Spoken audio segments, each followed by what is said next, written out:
Thank you for joining us for this look at some of the best stories from KPBS News this week. I'm Jacob Ayer, in for Maya Trabulsi. Messages sent wirelessly through the airwaves should be encrypted, yet some aren't. How local researchers are intercepting them. Plus, this is the time of year to honor those who have passed on. We visited Dia de Muertos altar in Tijuana that has a special connection to the market where it's located. And one local library is loaning out a lot more than just books. There, you can also check out power tools. We begin with our top story. About 400,000 people in San Diego County are expected to lose their CalFresh benefits Saturday because of the federal government shutdown. KPBS reporter John Carroll tells us what local government and food banks are doing to keep the food flowing. Among the nearly 400,000 county residents are more than 100,000 children, along with seniors, people with disabilities, and veterans. Feeding San Diego CEO Bob Kaminsky framed the looming emergency in stark terms. This morning, when I pulled into our parking lot, I saw a line of people extending out from our marketplace pantry at our facility 2 hours before scheduled opening. And he didn't stop there. TSA employees, 700 family boxes just last week. Airport Authority, they've requested 800 more next week. When families lose access to food assistance, the impact does not stop at the dinner table. They fall behind on rent, on medications, on car payments. They take on more personal debt just to get by. But this news conference wasn't just about describing the problem, the fact that federal benefits probably won't be loaded onto CalFresh cards this weekend. It was also about what's being done to help fill the gap and how to access that assistance. We've already implemented about a dozen pop-up distributions for federal workers, and we are implementing additional pop-up distributions for CalFresh recipients. It can be overwhelming for people who suddenly find themselves without food benefits, but there is a one-stop shopping option, the county's 211 line. Anyone can simply call 211 to speak with a trained specialist or visit 211sandiego.org. where we have dedicated a full page and search capabilities for all the food assistance for shutdown-related activities. John Carroll, KPBS News. On Friday, 2 federal judges ordered the Trump administration to replenish SNAP benefits to tens of millions of people across the country. We spoke to an official at the San Diego Food Bank who says recipients will still likely face delays in getting their benefits. This is a developing story. For updates and links to resources like the food bank, check out our website, kpbs.org. The cheapest housing option in San Diego has long been dorm-style rooms, but they're rapidly disappearing, and the city can't seem to turn that around. KPBS reporter Katie Hyson looks at why that's happening and why it matters. A saying hangs on the wall of Calvin Neal's room at the Hotel Churchill downtown. I have done things that haunt me at night so you can sleep in peace. It's one of the few remaining single-room occupancies, or SROs, in San Diego. And I will live by the oath until the day I die, because I am and always will be a U.S. veteran. Incense fills the small room that contains his entire life. That's my Kuwait book. I got it when I was in Panama. Neal was a combat medic in the military. He tried to find work in hospitals after he returned home, but couldn't. He worked security jobs instead, until he was laid off. He missed a paycheck and that month's rent. An eviction notice appeared on his door. He spent the next 3 years homeless. He uses the same 2 words to describe his time in the Gulf War as his time on San Diego's streets. Not good. Yeah, the ground was terrible. Bugs were terrible. But you know, what got me the most is how people would just walk past you. You know, it's like they don't see you. Or if they do see you, they don't care. And it really bothered me. You know, how could I go from serving the country to here, and why doesn't anyone care about it? Neal says because he fought in a war, he was fast-tracked for a veteran housing voucher and placed in this building when it opened. The city already owned the World War I-era hotel. 9 years ago, they renovated it into affordable SROs.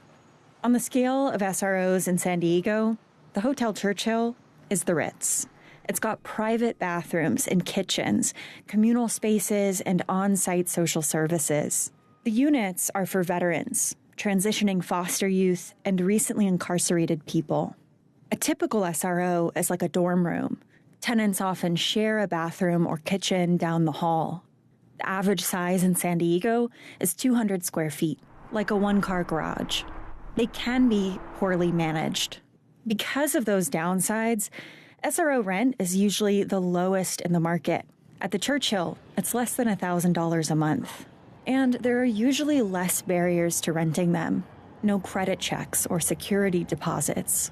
They are the most accessible housing in one of the most expensive markets in the country. When Neil moved into his SRO, he most looked forward to resting. I wanted to lay down on a bed. It felt really good, and alone, He says it offers peace that was impossible to find in the streets or in shelters.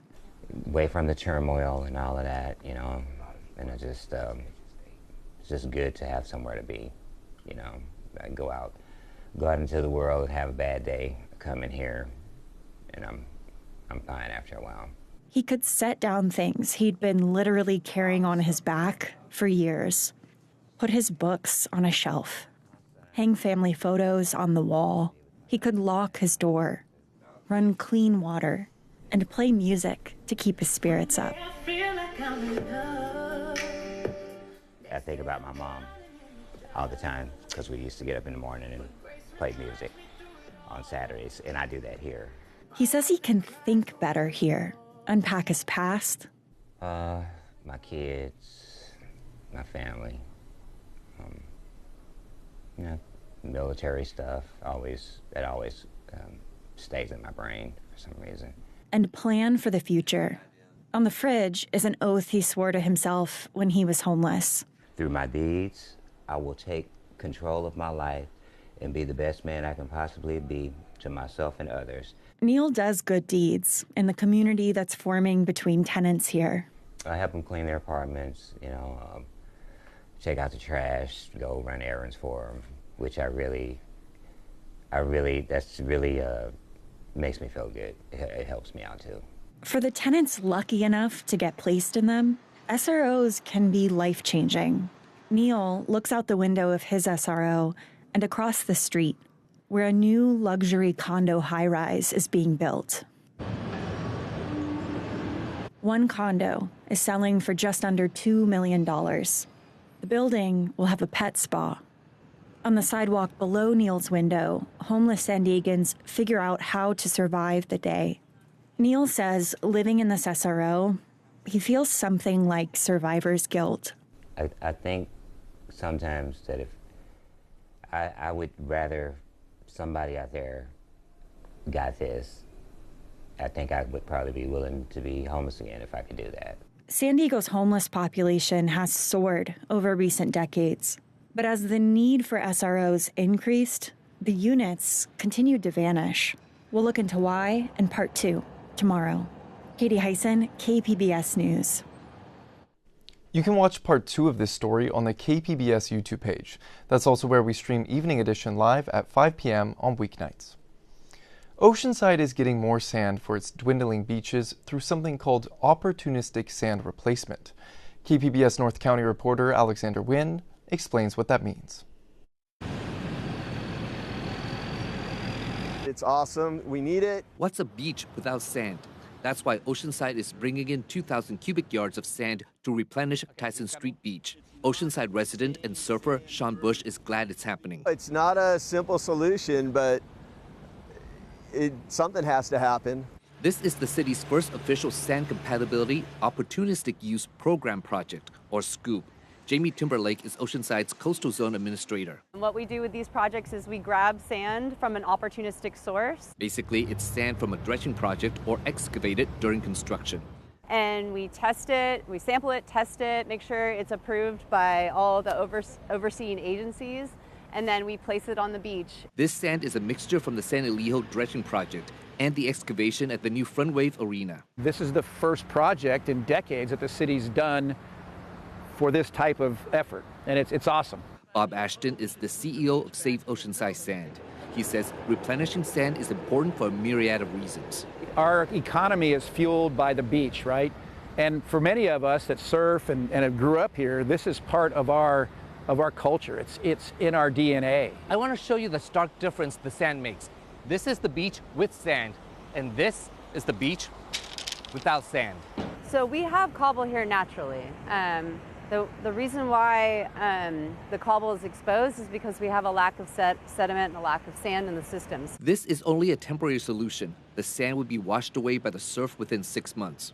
But what happens is that sand stays in the system. It'll start migrating south to southern beaches and Oceanside. The city is looking for long-term solutions through its Re-Beach project. The initiative will take several years and will need multiple agencies to sign off. Temperature's rising, water levels are rising, and it's only going to get worse, so I'm glad something's happening. The city recently filed a notice of preparation for Re-Beach, giving residents 30 days to comment on the project's environmental impact. A public meeting is set for Thursday at 5:30 at City Hall. Alexander Nguyen, KPBS News. You can get the latest news from North County delivered right to your inbox. North County Focus is one of many newsletters we offer. You can sign up at kpbs.org. Wireless messages we send through the airwaves should be encrypted, but some are not. KPBS SciTech reporter Thomas Fudge tells us how many satellite transmissions were shockingly easy to intercept by UC San Diego researchers. You can't see them, but up in the sky, about 30,000 miles from San Diego, there are dozens of satellites. They are needed to transfer important data that includes cell phone calls and codes that allow remote control of important infrastructure. But the signal's also able to be picked up anywhere. In particular, we could pick it up just by pointing our dish up here in San Diego. Here on the roof of the Computer Science Building at UCSD is a satellite dish that was receiving a lot of messages that were not encrypted. An encrypted message has been turned into code, making it unintelligible to unintended users. The satellite dish on the roof is nothing fancy, an over-the-shelf product you could buy for less than $1,000. Some UC San Diego professors, in cahoots with partners at the University of Maryland, analyzed the messages they intercepted. Computer science professor Aaron Schulman said he was kind of shocked. And we realized very quickly we had to change the course of our project. Our scientific goal was to make sure encryption was used well, and now we're like, wait, there was no encryption. So we actually had to go in and analyze that traffic we saw unencrypted and just figure out who this is and report to them so they can get it turned off. The unencrypted messages included sensitive commercial information and even people calling to speak with their doctors and lawyers. Schulman says they got messages from a Mexican military surveillance system that kept track of ships on the water. He said a lot of U.S. Navy communications they got were encrypted, but some were not, enough to reveal that they were Navy ships. Deploying encryption takes some work, but it is clearly doable because every phone, every web browser, every laptop computer, Wi-Fi networks are encrypted. So this is a pervasive thing. And so to not have it be universal for satellite communications is quite surprising. Henninger says phone calls in urban areas routed through cell phone towers remain encrypted, but she says in remote areas, cell phone towers have to relay the signal to a satellite where the encryption can be stripped before it reaches the person being called. The good news, says Schulman, is when they told companies and governments their communications were intercepted and not encrypted, they fixed the problem. Depending on the organization, some fixed within 24 hours, some took a few weeks, but indeed they realized this was very real very quickly. And unfortunately, I think a lot of them also realized that this is ultra-sensitive traffic. The research group published a paper on their findings for a computer security conference in Taiwan. The headline of their paper on clear satellite communications was, "Don't Look Up." Thomas Fudge, KPBS News. Fall in Tijuana is a special time. KPBS video journalist Matthew Bowler was given exclusive access to one of Tijuana's seasonal treasures, the Día de Muertos ofrenda at Mercado Hidalgo.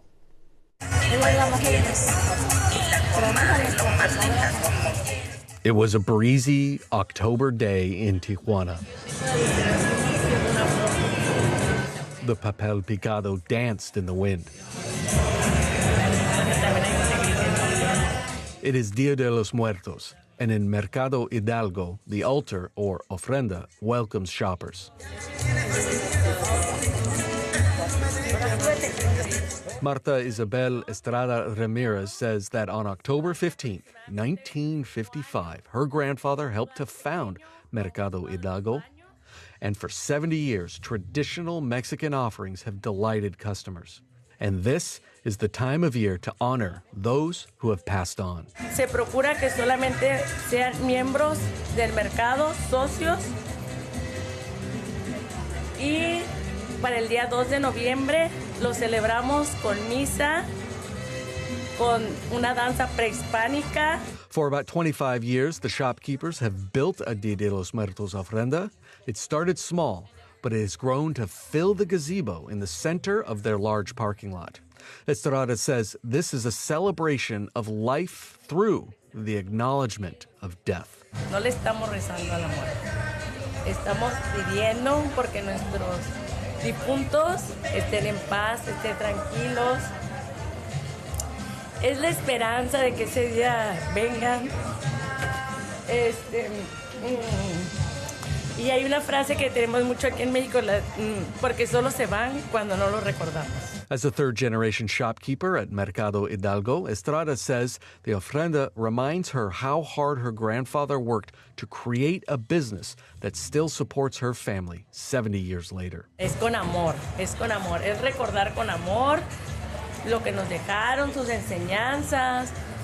Por ejemplo, aquí en el mercado, pues que nos dejaron una fuente de trabajo porque todos ellos contribuyeron a que nosotros sigamos trabajando aquí en el mercado, porque muchos dejaron su juventud, su tiempo, su vejez, forjando lo que hoy es el Mercado Hidalgo.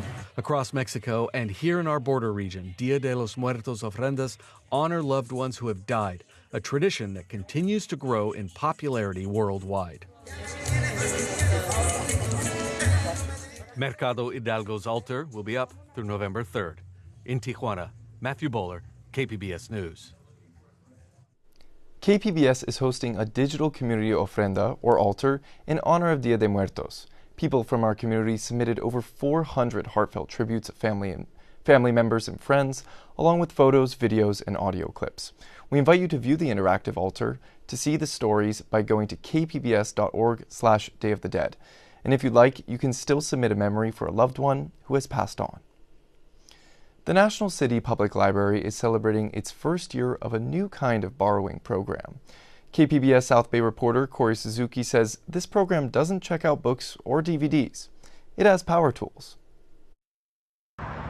When you walk through the doors, the National City Public Library is everything you'd expect.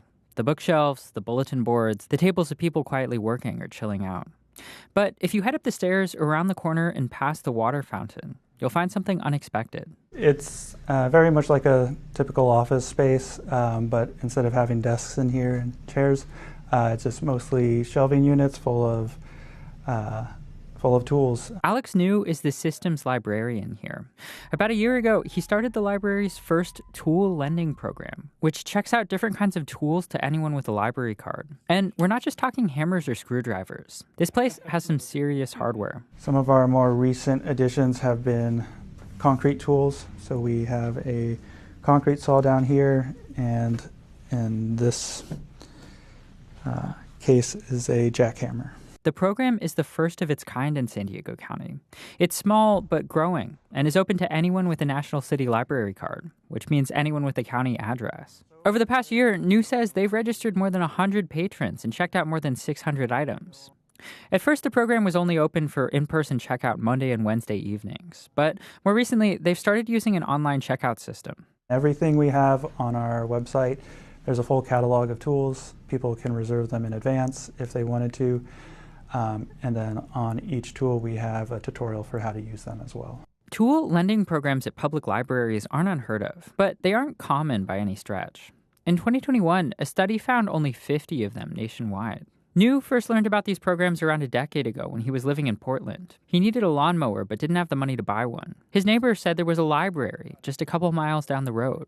It was just like an aha moment, like, oh, this is like a new treasure that I just stumbled upon. New dreamed about starting his own program. When he joined the National City Library in 2018, he says it felt like a place that just made sense. One of the poorer cities in the county, and one with a lot of older homes. New applied for a state environmental grant and used the money, $30,000, to stock up on more than 200 tools, focusing on electric hardware, gardening supplies, and equipment for cars, bikes, and crafting. The tiller's our favorite. Yeah. Allison and Johnny Calderon moved to National City 2 years ago. They come by regularly for gardening equipment like the tiller, which is used to break up the soil before planting. We found out that there's a lot of gardeners in National City, and some of our neighbors are pretty big gardeners, so they've kind of encouraged us to grow our own food, and Allison's a vegetarian. So it's been like a fun project for both of us. A couple days later, I stopped by the Calderons to see their garden in person. The southwest corner of their house is crowded with beds of vegetables, blooming with tomatoes and stalks of corn. Johnny bends down and picks up a small pumpkin. We were able to clear this whole area out because this was all grass as well. And then we were able to build some of the framing for the garden beds. Along with the garden, the library's tools have also helped them build what feels like a new home. The newly married couple are recent arrivals to National City. Allison says it's given them a way to become a part of the neighborhood. We moved away from a lot of our friends and family in Northern California and came down here not knowing a ton of people. So having people just want to stop by and go grocery shopping in our backyard, it is really nice to just have a friendly face pop over. Back at the library, Alex New says these kinds of experiences are part of their goals for the program. He's seen plenty of first-time homebuyers coming in, but also patrons working on things like folklorico dresses or looking to change their tires. Last year, as New was leaving for his lunch break, someone came in and said their car wouldn't start. New went straight to the tool library. We have a battery pack that we can loan out, but I was able to just come out here, grab it, and jump his car for him. Libraries, New says, are much more than just a building full of books. They're always trying to adapt to the needs of the places and people they serve. This is one way of us showing to the community that we're here for them, we're there to support them, and for more than just, checking out media or finding information. They're still doing that, he says, just in a different way. In National City, Corey Suzuki, KPBS News. Check out a new episode of the KPBS podcast, The Finest. It's about a San Diego composer who was famous in the early 20th century, but has since been forgotten. Now, a local researcher is bringing her story and music back into the public eye. You can listen at kpbs.org/thefinest or wherever you get your podcasts. This week marked Bat Week, an international celebration of the flying mammals and their importance. KPBS arts reporter Beth Alcomando visited the San Diego Zoo Safari Park to better understand these misunderstood creatures. Bats get a bad rap. Maybe it's Bram Stoker's fault for linking them to vampires. But Marco Wendt, wildlife ambassador for the San Diego Zoo Wildlife Alliance, points out that out of about 1,400 bat species, only 3 feed on blood. Most bats are insectivores. They eat insects like mosquitoes, as an example, but many are pollinators, eating fruit and nectar from a lot of the plant species found around the world. These bats are vital for pollinating flowers and spreading seeds. Donna Kent works with bats at the safari park, and she'd like to dispel a common myth. Yeah, so many myths. So a bat is not going to fly in your hair unless it's a 6-foot-tall bouffant loaded with hairspray, and there are moths in your hair. So many misconceptions, and what we fear we usually don't like, and what we don't know we don't like. So the more you know, the better. And Kent knows a lot about the Rodriguez Island fruit bats she spends her days with. They're only found on Rodriguez Island, which is in the Mauritius Island complex in the middle of the Indian Ocean. Rodriguez Island fruit bats are from a tropical habitat, so the exhibit is warm and humid to keep them happy. They're also an endangered species. Back in 1979, they were virtually wiped off the island. Only 70 of those bats remained after a tropical cyclone went through. But conservationists thought ahead, brought some of those bats into a breeding situation, which we are part of. So again, today the numbers are at least 20,000, but in the grand scheme of things, that's nothing. Kent has a daily routine with the bats, whose personalities she's come to know. We do a head count to make sure everyone is all right and healthy and hanging upside down like they should be. We then clean up. So when a fruit bat eats fruit, it's different than us humans. We chew and swallow. A fruit bat chews. They extract all of the juice and fluid, and then they spit out the fiber. So we clean up little bat pancake patties of fiber all over the ground. Then it's time to prep their diet. They get a fancy fruit salad. When Kent puts out the fruit skewers, the sleepy bats can show their agility. And bats are in the order Chiroptera, chiron referring to hand and ptera, wings. So they are the hand-winged mammals. Favorite fact about a bat is bats are the only flying mammal. Everyone says, no, there's flying squirrels, there are gliders and such. They glide, they do not flap. Bats are the only flapping, truly flying mammal. In addition to the Rodriguez bats, the safari park also provides a refuge for native bat species, says Ollie Zerbel, wildlife care supervisor. Here at the San Diego Zoo Safari Park, we do a lot of incredible work with bats. We've got over 20 bat boxes on the property, and the bats are going to live in them during the day. They're going to zoom out at night, go hunt some bugs, and then fly back in for the protection the next morning. The bats also enjoy the park's Baja Gardens. We have a lot of native bat species that have often used this as a food source and help pollinate a lot of the plants, like the Mexican long-tongued bat, which is an infamous bat known for pollinating a very special plant known as the agave. And if your listeners are not aware, the agave plant is where we get our wonderful tequila and mezcal. So big kudos for the Mexican long-tongued bat. Visitors can stop by the safari park this week or anytime to learn more about these amazing but often misunderstood flying mammals. Here at the Safari Park at the Bat Exhibit, I'm Beth Accomando for KPBS News. We hope you enjoyed this look at KPBS News this week. I'm Jacob Ayer. Thank you for joining us.